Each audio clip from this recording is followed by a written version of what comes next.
Assalamualaikum warahmatullahi wabarakatuh. Apa kabar anak-anak Bu Guru?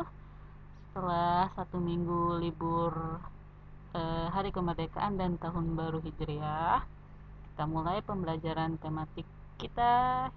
Pembelajaran pertama subtema ketiga, yaitu bersyukur atas keberagaman. Nah, coba dilihat makanan-makanan di bawah ini. Sudah sarapan belum? Lapar ya? Gambar pertama itu ada kerak telur namanya. Nah, gambar kedua ada namanya papeda. Tahu nggak dari mana asalnya? Tahu ya, kerak telur itu berasal dari ibu kota kita, ibu kota negara, yaitu Jakarta. Kalau papeda dari Papua. Nah, di pembelajaran pertama ini kita akan mencari informasi tentang makanan tradisional yang ada di Indonesia. Gambar pertama, ayo gambar apa itu? Itu adalah gado-gado. Dari mana asalnya? Dari Jakarta.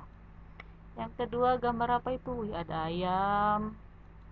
Itu namanya ayam taliwang dari NTB atau Nusa Tenggara Barat. Berikutnya ada, nah mantap nih. Apa itu? Gak mungkin dong gak tahu. Itu adalah pempek dari Sumatera Selatan. Yang berikutnya ada nasi pundut dari Kalimantan Selatan. Ini nih makanan terenak nomor 1 versi WHO, sudah mendunia ya. Apa coba? Iya, itu adalah rendang dari Sumatera Barat. Nah, ada daging-daging lagi nih. Itu namanya adalah sop konro dari Sulawesi Selatan. Nah, sudah dilihat kan makanan-makanan tadi? Sekarang untuk tugas IPS-nya, buatlah teks tentang makanan tradisional yang kamu ketahui atau kamu sukai. Kemudian jelaskanlah sejarah makanan tersebut dan cara membuatnya. Buat berupa clipping ya. Jadi ada gambar makanannya, boleh cari di internet juga boleh. Halo semua, salam penuh semangat. Kita bertemu lagi untuk membahas tentang sifat-sifat bunyi, macam-macam bunyi pantul, dan manfaat pemantulan bunyi. Kita mulai yang pertama ya. Sifat-sifat bunyi ada 3, yaitu 1. Bunyi dapat dipantulkan. Hal ini terjadi jika bunyi mengenai permukaan benda yang keras. Contohnya, permukaan dinding semen, kaca, atau seng, sehingga bunyi tersebut akan dipantulkan.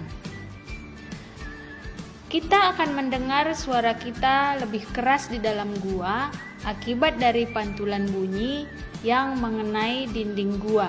Ini adalah contoh dari bunyi yang dipantulkan karena mengenai permukaan dinding gua yang keras. Yang kedua, bunyi dapat merambat. Gelombang bunyi ini dapat merambat pada benda padat, gas, dan cair.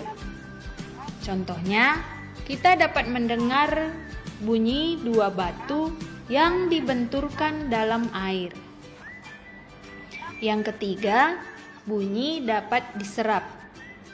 Bunyi dapat diserap oleh benda lunak seperti busa, styrofoam, gabus, dan karpet. Contohnya ini, suara dalam ruangan yang dilapisi busa tidak terdengar dari luar ruangan. Dinding gedung bioskop dilapisi busa untuk meredam suara. Hal ini juga sering dimanfaatkan dalam ruang karaoke atau dalam ruang rapat-rapat tertentu. Berikutnya, kita membahas tentang macam-macam bunyi pantul. Yang pertama, bunyi pantul yang memperkuat bunyi asli. Ini terjadi bila jarak antara dinding pantul dan sumber bunyi dekat. Bunyi asli dan bunyi pantul terdengar secara bersamaan, sehingga bunyi terdengar kuat. Contohnya, ketika bernyanyi di kamar mandi, maka suara terdengar lebih keras. Yang kedua, gaung atau kerdam. Gaung terdengar hampir bersamaan dengan bunyi asli, sehingga membuat bunyi asli tidak dapat terdengar dengan jelas. Hal ini terjadi jika jarak dinding pantul dan sumber bunyi agak berjauhan.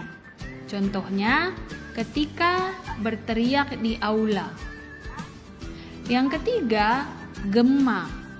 Gema terdengar setelah bunyi asli. Ini terjadi jika jarak sumber bunyi dan bidang pantul sangat jauh. Contohnya terjadi jika berteriak di goa, lembah, lereng, dan gunung. Berikutnya, kita akan membahas tentang manfaat pemantulan bunyi. Ada beberapa manfaatnya, yaitu yang pertama, mendeteksi benda-benda di bawah laut. Yang kedua, untuk mengukur atau melihat detak jantung. Yang ketiga, untuk membantu proses ultrasonografi atau USG. Dan yang keempat, mengukur kedalaman laut. Alat yang digunakan untuk mengukur kedalaman laut disebut sonar. Demikian pembahasan kita kali ini. Terima kasih. Ingat untuk tetap semangat ya.